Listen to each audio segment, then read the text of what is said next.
धन्यवाद संचालक महोदय राम खिलावन प्रजापति जी,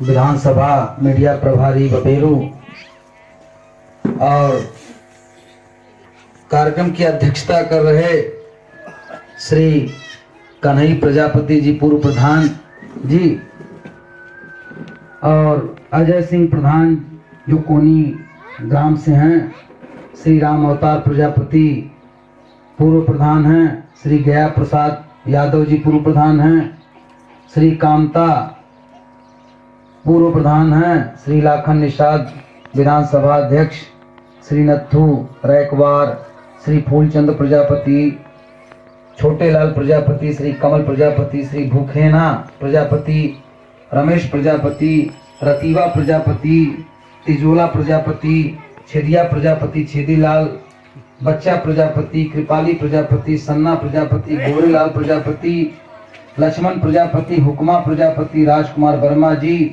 चंद्रभवन वर्मा जी, सहजू प्रजापति, नंदलाल प्रजापति, पुरुषोत्तम यादव जी नगर अध्यक्ष बिसंडा के हैं, राजेंद्र भारती युवा ब्रिगेड जो है ये भी बिसंडा के हैं। तो मैं आप सभी लोगों का तहे दिल से आभार व्यक्त करता हूँ कि आप लोगों ने हमें कीमती अपना समय दिया है और यहाँ इस महफिल में बैठे हुए हमारे सभी पिता समान बुजुर्गगण, युवा साथियों, माताओं एवं बहनों, छोटे छोटे नन्हे मुन्ने बच्चों, आप सभी लोगों का भी मैं तहे दिल से हार्दिक अभिनंदन वंदन करता हूं कि आप लोग बड़े इत्मीनान के साथ इस प्रोग्राम में सम्मिलित हुई हैं और हमें सुनने का इंतजार कर रही हैं। तो मैं राजेश प्रजापति जौनपुर जिले से हूं। जानते हैं जौनपुर जिला कहाँ है? आप लोग जानती हैं जौनपुर जिला कहाँ है? मानचित्र में देखती हैं कि नहीं? यहाँ से आजमगढ़ के बगल में ही है, यहाँ से 500 किलोमीटर दूर है। तो मैं वहां एक पार्टी मैंने बनाई थी और 68 जिलों की यात्रा की है पहले, और अपने प्रजापति समाज में जाकर के हमने समझाने का काम किया कि हम लोग के पास भी एक झंडा होना चाहिए। होना चाहिए कि नहीं भाई? यादव समाज के पास एक झंडा है, एक झंडा हरिजन समाज के पास है, तो हम लोग के पास भी एक झंडा होना चाहिए। तो कहाँ है झंडा? बनाएगा कौन? नहीं पता, किसी को कुछ पता ही नहीं है। तो झंडा हमने बनाने का काम किया और 68 जिलों में जा करके जब हमने पेट्रोल फूका और भी तमाम खर्च, रास्ते का खर्च के लिए जब हमने समाज से रसीदें काटी, तो कुछ लोगों को ऐसा लगा कि वो तो समाज को लूट रहे हैं, तो उन लोगों ने अलग से झंडा बनाना शुरू कर दिया। इस समय प्रजापति समाज में 16-17 झंडे बन चुके हैं। ठीक है, 16-17 झंडे जब बना लेंगे तो वो आएंगे आपके दरवाजे पर, आपको कहेंगे आप हमसे जुड़ जाइए। दूसरा झंडा वाला आएगा, कहेगा आप हमसे जुड़ जाइए। तीसरा झंडा वाला आएगा, कहेगा हमसे जुड़ जाइए। तो हम लोग के 17 भाग कर डालेगा। तो इस संख्या का क्या पता चलेगा? वैसे भी हम 100% भाई जो हैं उत्तर प्रदेश में, अगर 25% लोग भाजपा को वोट दे दें और 25% किसी के बहकाने बसपा में, और 25% समाजवादी पार्टी में, और 25% कांग्रेस में दे दें, तो बताइए जब वोट की गिनती होगी चारों पार्टियों में, तो प्रजापतियों का वोट कितना आएगा? 25% की कट जाएगा, सबसे सब जीरो हो जाएगा, 0/0। भाई 25 जब इस सब में दे दिया है आपने, 25 इधर भाग गए, 25 इधर भाग गए, तो इधर वाला इधर से कट गया, इधर वाला इधर से कट गया, बचा कहाँ यहाँ? अब यहीं जैसे बैठे इतने लोग, 25 लोग भाग जाए पूर्व दिशा में, 25 लोग भाग जाए पश्चिम दिशा में, अब 25 लोग भाग जाए उधर, तो यहाँ बचेगा कौन? तो ऐसे ही जब जोड़ा जाएगा तो कहेगा जोड़वा कहाँ गया? भाई सब तो कट गए ना। जैसे 50 लोग हमको वोट मत दीजिए, तो हमारा 50 वोट का नुकसान हुआ। अब 50 लोग जाके विरोधी को वोट दे रहे हैं, तब मेरा कितना नुकसान हुआ? 100 का, क्योंकि 50 तो हमको मिला नहीं। अब 50 जाके विरोधी में जुड़ गया, तो बीच में 100 का वोट नुकसान हुआ। तो हमारे समाज में एक तो 16 झंडे बन गए हैं, समाज को तोड़ने की पूरी कोशिश शुरू से की जा रही है। एक दूसरे को बुरा बताया जा रहा है, उनका झंडा ठीक नहीं है, वो आदमी ठीक नहीं, वो गलत दिशा में लेके जा रहे हैं, अब दूसरा आकर के झंडा और बना ले रहा है। तो हमारा समाज इस समय जाति आंकड़े में, जो जाति आंकड़े अगर देखा जाए तो इस प्रजापति से नीचे कोई जाति नहीं बची है। एक को जात बची हो तो आप हमसे बहस कर लीजिए, है एक को जाति बची प्रजापति से नीचे? सोचिए क्यों नहीं बची, सब आगे निकल गए और हम लोग कहां पड़े हैं? सबसे नीचे, इससे नीचे कोई जात नहीं है। सोचिए अगर आप लोग अपने दिमाग का ढक्कन नहीं खोलेंगे या जो दिमाग को लकवा मार गया उसका इलाज नहीं करेंगे तो वही स्थिति होगी जो आज से 40-50 वर्ष पूर्व समाज में हरिजन की हुआ करती थी। कुत्ता हड्डी चाटता था, मैला खाता था और इन सब चीजों को चाट के खा के आता था। जो घर का बर्तन रखा रहता था उसका जूठा वो चाटता था और माँ बहने उस बर्तन को साफ करके आपको खाना परोसती थी, आप खाते थे। लेकिन हरिजन जाति का व्यक्ति बर्तन को छू देता था तो क्या आप उसमें खाना खाते थे, पानी पीते थे?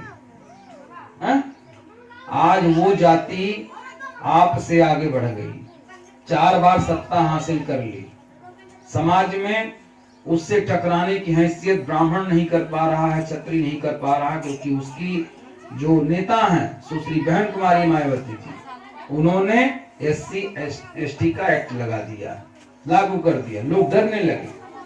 तो कम से कम इतना तो सम्मान मिला उस समाज को।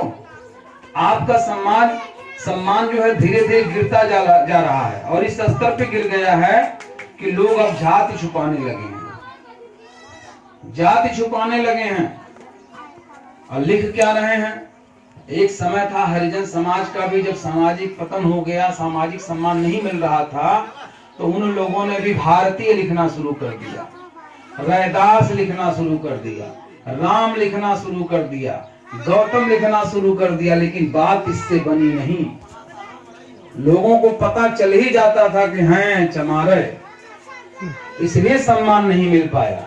लेकिन जब उनकी सरकार बनी और मात्र एक संबोधन से, एक अभिवादन से कांसीराम साहब ने सबको एक कर लिया, कहा रोज सुबेरे राम राम कहना बंद कर दीजिए, रोज सुबेरे नमस्कार कहना बंद कर दीजिए, रोज सुबेरे पाव लगी कहना बंद कर दीजिए, इससे आपका विकास नहीं होगा, केवल जय भीम कहना शुरू कर दीजिए, आपका विकास हो जाएगा। बताइए उन लोगों ने यही किया कि दूसरा काम किया? और उस समाज से हम लोग नकल नहीं मार पा रहे हैं। हम लोग के पास एक झंडा होना चाहिए, एक संबोधन होना चाहिए ना, कि पश्चिमांचल हो चाहे पूर्वांचल हो, अगर हम प्रजापति लोग यहाँ पर आ जाएं तो जय भीम की तरह एक हमारे पास भी संबोधन होना चाहिए, हमको यार लोग पहचान ले हम प्रजापति हैं। हमारे भी घर पे एक झंडा ऐसा लगा होना चाहिए कि हम देख के जान जाए कि ये प्रजापति का घर होगा। अब नीला झंडा लगाए रहेंगे तो हम क्या समझेंगे भैया, हमको प्यास लगी होगी तो हम तो यही समझेंगे ना, ये तो यार लगता है वो जाती, चलो यहाँ से तो। अगर वो वाला साइकिल वाला झंडा दिख जाएगा तो लगेगा यादवों का घर है, पानी पी सकता हूं क्योंकि मैं भी पिछड़ी और वो भी पिछड़ी है। समझ रहे कि नहीं? तो ये चीजें हमारे समाज को देने के लिए कोई आया नहीं। और जितने लोग पार्टी बनाए हैं ना, सब खाली नेता बनना चाहते हैं, समाज को आगे बढ़ाने की बात कोई नहीं कर रहा है। सब स्वयं को ये चाहते हैं कि मैं बना लूंगा, 100-200 की भीड़ अपने पार्टी में जुटा लूंगा और चलूंगा, दूसरी पार्टी से गठबंधन करूंगा, अटैची लूंगा, 2-1 सीट मांगूंगा, मंत्री बनने की बात रखूंगा, शर्त रखूंगा, अरे काहे न देंगे, ब्लैकमेल करूंगा, तुम न देगा भैया मुनकिम चला जावे, हड़काऊंगा। यही करना चाहते हैं सब लोग। समाज को कौन आगे बढ़ाना चाहता है बताइए ना। हमने पार्टी बनाई, मैं गया माननीय अखिलेश जी से मिलने, मैंने कहा माननीय जी मैंने एक पार्टी बनाई है सर्वश्रेष्ठ दल, मैं एक संबोधन बनाया, जय सर्वश्रेष्ठ, अपने समाज को हमारा समाज कहेगा तो एक हो जाएगा। तो कहें देखिए राजेश जी मैं इस बार गठबंधन नहीं कर रहा हूं, मैंने बसपा से गठबंधन किया, रिजल्ट 0/0 आ गया। मैंने कांग्रेस से गठबंधन किया, रिजल्ट 0/0 आ गया। तो मैं इस बार गठबंधन नहीं कर रहा हूं, मैं विलय कर रहा हूं। तो भैया मेरे तो जमीन, मेरे नीचे से जमीन खसक गई। बताइए, मैंने एक पार्टी बनाई, मकान बनाया, अपने प्रजापतियों को, जंग बहादुर प्रजापति को, दीनानाथ प्रजापति को, मनोज मौर्य को, ऐसे साथियों को मैंने नींव की ईंट बनाई और बना करके इनके ऊपर मैंने प्रजापति समाज को जोड़ने का काम किया, घर बनाया। और ये कह रहे हैं उस घर को तोड़ ताड़ दीजिए, हटा दीजिए, मिटा दीजिए। तो मैं सोच में पड़ा था, तब तक उनकी बातें आई कि अच्छा बताइए, समाज की सेवा करना चाहते हैं? हम कहे बिल्कुल भैया, समाज की सेवा करने के लिए तो हमने पार्टी बनाई। कहा जब समाज की सेवा करना चाहते हैं, देखिए मैं भी समाज की सेवा करना चाहता हूं, मैं भी लोगों की समस्याओं को निपटाना चाहता हूं।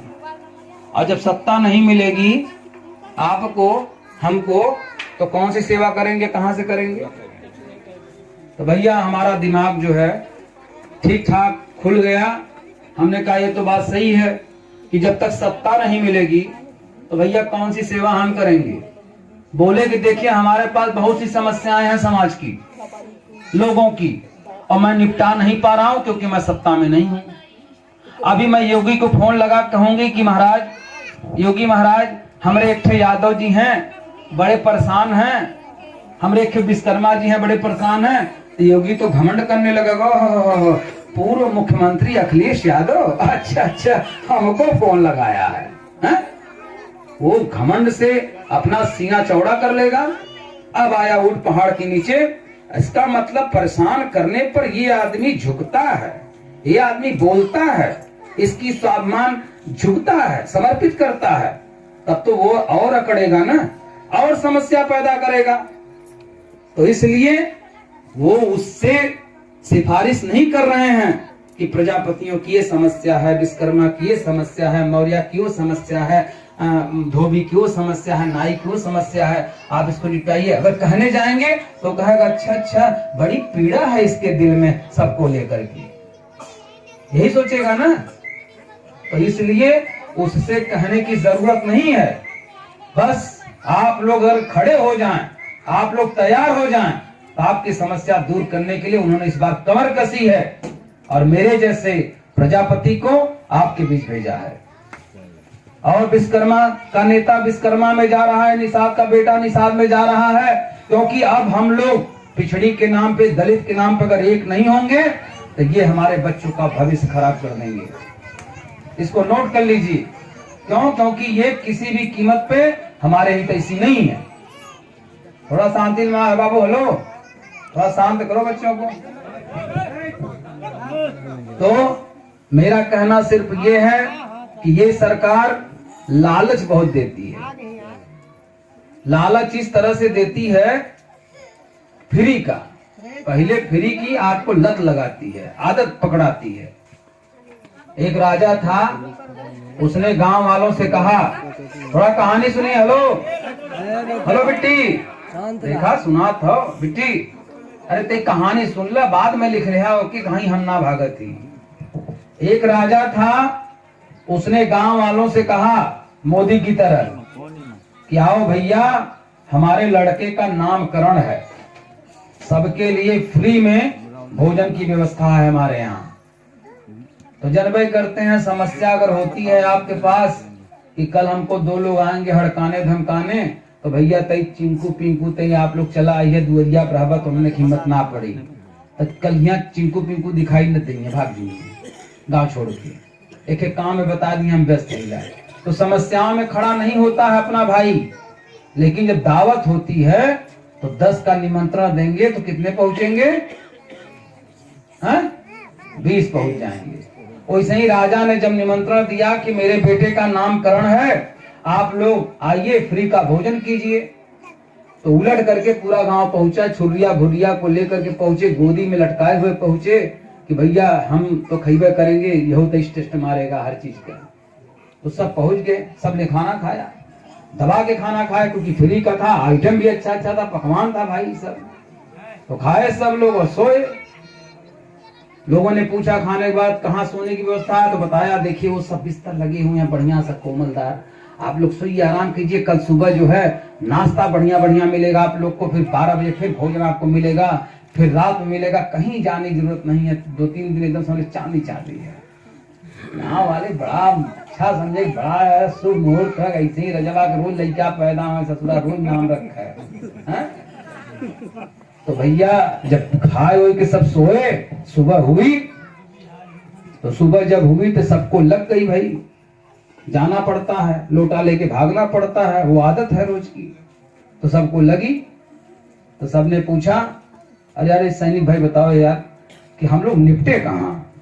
कहा भैया देखो ये हरी हरी घास है चारों तरफ, फुलवारी है, फूल लगाए गए हैं, यहाँ निपटोगे तो चालान हो जाएगी, कोड़ा भी बरस सकता है, जेल भी जाना पड़ सकता है। तो कहा तब? कहा भाई देखो जो वहां पे जो शौचालय बना है ना, वहीं दौड़ते हुए जाओ, वहीं पे निपट लो सब लोग।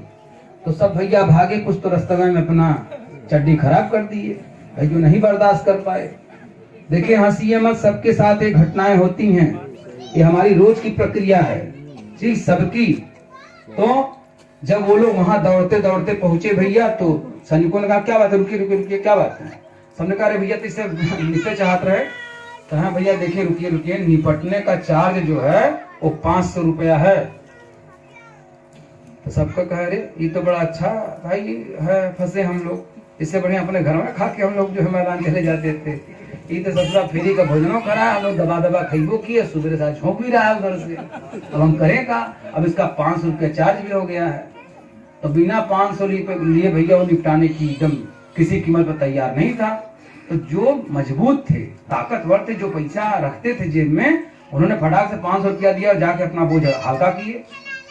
और जो वैसे तैसे थे बेचारे, वो परेशान बहुत अधिक हुए, कुछ तो बहुत ही रोके रहे, कुछ छठ दवाई डाक के गए उधर, और कुछ जो है वहीं कर दिए, तो सबका चलान हो गया। इन्हीं हर कीमत पे फ्री में खिला के सबसे वसूलने का काम उस दिन हो गया। तो ये सरकार इसी तरह से काम कर रही है। जो सक्षम है वो कहते हैं कि 500 रुपया लीटर अगर पेट्रोल हो जाएगा तो भी हम खरीदेंगे, लेकिन कहां वोट देंगे? मोदी को। तो वो सक्षम लोग हैं जो रोज 500 रुपये खर्च कर सकते हैं, लेकिन आप क्या सक्षम हैं? तो इसने फ्री का क्या क्या लालच दिया हमको। फ्री में कहा गैस सिलेंडर ले लीजिए कनेक्शन फ्री में, हैं? फिर चपत कितना लगाया, फिर चपत लगाया कि नहीं लगाया? फ्री में बिजली कनेक्शन ले लीजिए, फिर चपत लगाया, हैं? तो ये सरकार इसी आधार पे काम कर रही है। तो अब फ्री का कुछ देने की बात करे तो यह जान लीजिएगा चपत लगनी है, निपटने का चपत लगाएगा, हमारे लालच का ये लाभ उठाएगा और हमसे किसी न किसी बहाने ये छीन लेगा पैसा फिर। तो यही किया है इस सरकार ने। तो क्या ये सरकार आपके लिए ठीक काम कर रही है? वहीं दूसरी तरफ पिछली सरकार में आप देखिए माननीय अखिलेश जी ने क्या क्या किया। आपको समस्याओं से निपटने के लिए 100 नंबर का फोर्स दिया, पुलिस दिया, कि आपकी अगर कोई समस्या हो, किसी से ठन जाए, कोई आपको डिस्टर्ब करे आधी रात को, तो भी आप 100 नंबर को फोन लगाइए, पुलिस 10 मिनट 15 मिनट के अंदर में आपके दरवाजे पर आती थी। किसी की तबीयत खराब हो जाती थी, उसके लिए भी उन्होंने दिया एम्बुलेंस।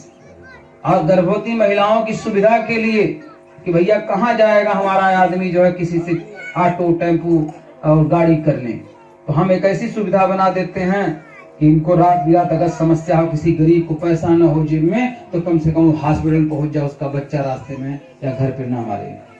तो ये सुविधाएं, ये सब सोचने वाले कौन थे? वो आपके अपने थे, वो अपने पिछले समाज से थे।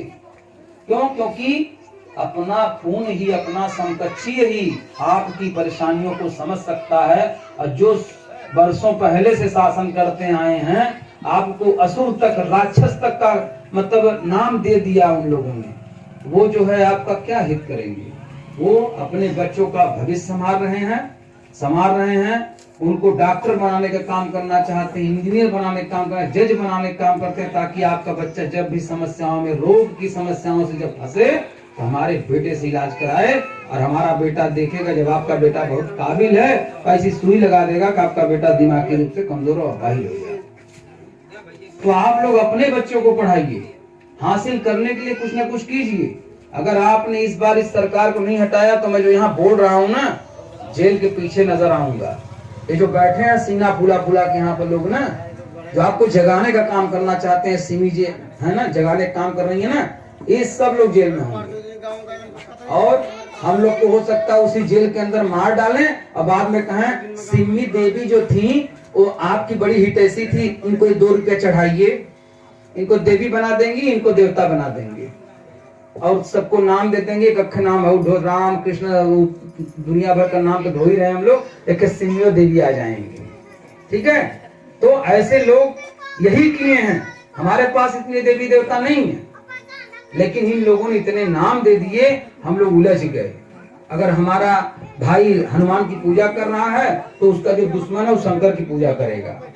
ठीक है, ये है हमारे यहाँ। वो फलाने जगह उनके करहैया चढ़ावा तो उनके नाते जलन बस वो उनके जगह करहैया चढ़ावे। ये है हमारे समाज की विडंबना। तो मैं आपको एक बात बता दे रहा हूँ, उसको गठिया लीजिएगा कि न राम का नाम बड़ा न कृष्ण का नाम बड़ा, सबसे बड़ा नाम आपका। ठीक, सबसे बड़ा नाम आपका। अब उसको आप न फैला पाए न चमका पाए तो दोष किसका? ठीक है, तो जिन लोगों ने अपना नाम कहा ना, मोदी जी अपन नाम रामे रख ले हैं, प्रधानमंत्री बने बाद रामे कहे होते हैं अपने आप के, लेकिन वो खाली राम के नाम से डराई के। पहले भी हम लोग राम की पूजा करते थे, पहले भी हमारे घरों में वो धर्म पुस्तक रामचरितमानस का पुस्तक रखी रहती थी। हम लोग भी अखंड रामायण करवाते थे, 24-24 घंटे एक लोग आकर के 10-10 मिनट 15-15 मिनट उसको कहा के जो है उसको पूर्ति करते थे। तब भी राम हमारे थे, आज भी हमारे राम है, आने भी समय में राम हमारे रहेंगे। लेकिन ऐसा लगता जैसे इन्हीं की माँ ने पैदा कर दिया, इनके भाई हो गए राम। हमारे कुछ नहीं, हमारे दुश्मन है, हम लोग उसे नफरत करते हैं। देवरिया जेठनिया वाला मैटर किए हैं। देवरनिया होती है ना, वो कहती कुर्सी हमारी बहुत अच्छी है, तो जेठनिया कहती हमारी फुलवा तुमसे अच्छा है। ये वाला हाल हुआ है। ठीक है, यानी हम राम का नाम ले तो हम बीजेपी वाले हो गए। पहले हम बीजेपी वाले नहीं थे, राम का नाम लेते थे हम बीजेपी वाले नहीं थे। अब हम राम का नाम अगर ले लें, देखा इहो नाम का इन्हों बीजेपी है, इन्हों बीजेपी मानते हैं। इतना मतलब हमारे लोगों को बीच में बात हम पैदा कर दिया है लोगों ने। तो साथियों यही कहना चाहूंगा, नहीं तो हमारा हाल उस कुत्ते की तरह हो गया। उस कुत्ते की तरह हम लोग का हाल हो चुका है और हो जाएगा, होता रहेगा अगर आप नहीं सुधरे। एक कुत्ता था, आधी रोटी चुराया रसोई में से ले करके, जब वो चला तो सोचा चलूंगा आड़ में बैठ करके खूब विधिवत खाऊंगा। और जब वो चला तो बीच रास्ते में एक नदी था, उसी को पुल था, उसी पर से पार कर रहा था, तो उसको अपनी परछाई दिखी, तो उसको लगा कि आधी रोटी ससुरा यह लिया है। हाँ? अगर इसकी आधी रोटी हम छीन लें, हमारे पास एक तो खड़ी हो जाएगी, तो और देर तक खाएंगे। तो क्या किया, उसको झपटा और मुंह से वो भी था वो छूट के गिरा, पानी में बह गया। तो देखा उसका भी पता नहीं क्या हो गया, इसका भी पता नहीं क्या हो गया। तो आधी छोड़, अपने मुँह की आधी छोड़, पूरी को भाया और न आधी यहाँ बची न पूरी पाया। तो वो हाल हुआ है हम लोगों का और होता रहेगा।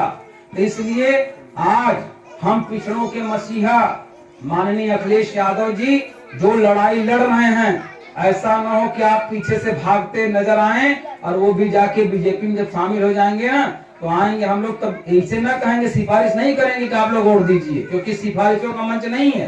तब कोड़ा मार मार के वोट हम ही लोग ले लेंगे।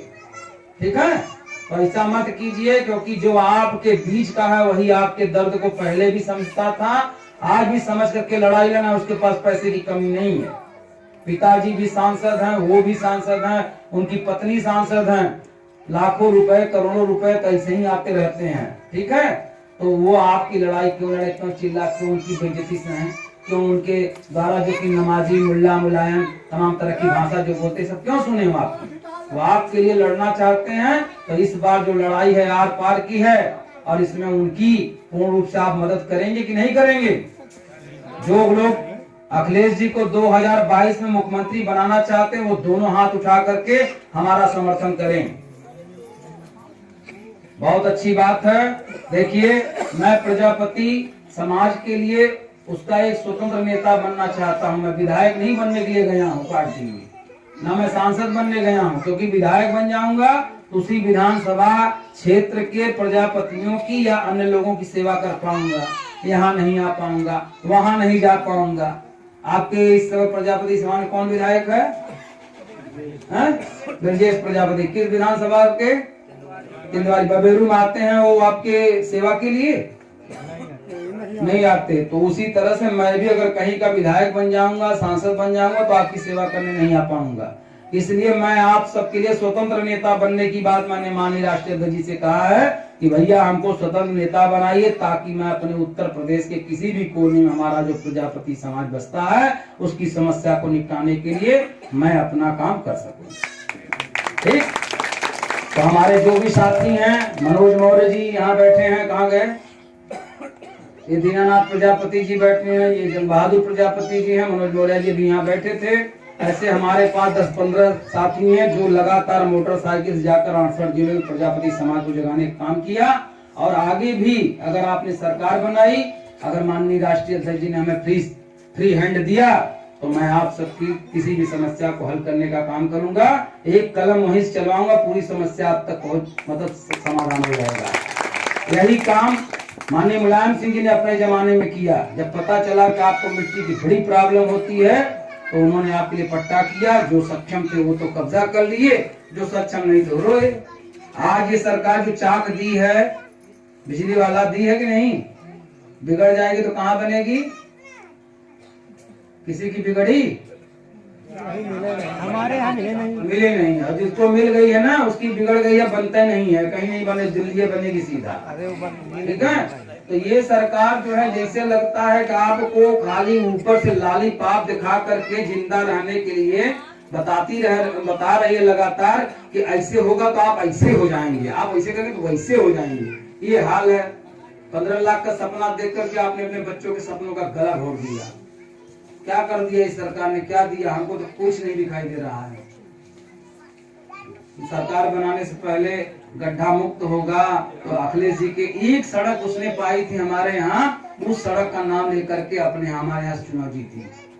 और अब इसका मैं देख रहा हूँ कहीं भी ऐसा सड़क नहीं है जो बनी हो कायदे की। हर जगह गड्ढा युक्त है, मुक्त की जगह सब युक्त है। लेकिन ये अपनी पता नहीं किस बात के लिए पीठ थपथपा रही है। तो साथियों, डॉक्टर भीमराव अंबेडकर ने आपके हाथों में, आपके इस मत में, आपके इस एक अंगूठे में इतनी ताकत दी है कि आप ऐसे लोगों की तख्त जब चाहे तब पलट सकते हैं, बशर्ते वह एक दिन, जिस दिन वोट पड़ता है उस दिन के लिए केवल आप अपना मन बना लें, तो एक बटन दबाएंगे साइकिल का, पूरा तख्ता पलट जाएगा। न ईवीएम रहेगी, न इसकी तमाम चीजें रहेंगी जो आपके बच्चों का भविष्य खराब कर रही है। इन्हीं शब्दों के साथ मैं आप सबसे उम्मीद करते हुए कि 2022 में माननीय अखिलेश जी की सरकार बनाइए, और ये माताओं बहनों के खाते में जो 1500 रुपये जो आने की बात उन्होंने कही है वो भी आएगा।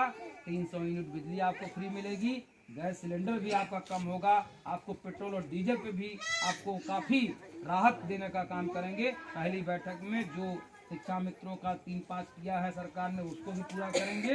यानी सारा काम जो इस सरकार ने बिगाड़ा उसको दुरुस्त करने का पूरा जिम्मेदारी माननीय अखिलेश जी लेते हैं। और आपके लिए फिर से वही सुविधा, विधवा पेंशन, वृद्धा पेंशन, किसान पेंशन, जो कुछ भी था, कन्याधन, विद्याधन, ये सब कुछ आपको देने का काम करेंगे। लैपटॉप वगैरह, ठीक है। देखिए अभी सरकार में न रहने के बावजूद उन्होंने लैपटॉप बांटा है अभी बहुत सा आजमगढ़ में। तो ये सारी चीज़ें जान लीजिए जो आपके बीच का हो, जो आपके बीच से उठा है, जो आपकी समस्याओं को समझा है। पहले हमारे ऊपर ही तो जुर्म हुआ करते थे, हम ही लोग के ऊपर, तो उसी के बीच से उठने वाले माननीय मुलायम सिंह जी थे। आज उनके बेटे हैं जो हमारे राष्ट्रीय हक की लड़ाई लड़ रहे हैं, और वही एकमात्र है जो आपको इन तमाम विषमताओं से, तमाम विषम परिस्थितियों से आपको निजात दिला सकते हैं। बस उम्मीद करते हुए कि आप सब लोग हमारी बातों की कदर करेंगे, और 2022 में जो भी प्रत्याशी आए, मैं ये नहीं कह रहा हूँ कि कौन आएगा, क्योंकि अभी टिकट किसी का कंफर्म नहीं है, इसलिए किसी के बारे में कमेंटिंग नहीं कर पा रहा हूँ। अगर सिम्मी जी को टिकट मिलता है तो इतना बहुमत से जिताइए कि लगे कि आपने अपने क्रोध का इजहार किया है, कि अगर हम जनता चाह लें तो किसी की भी तख्ती को कभी भी पलट सकते हैं, बशर्ते हमको जब लग जाए कि तुम हमारे काबिल हो।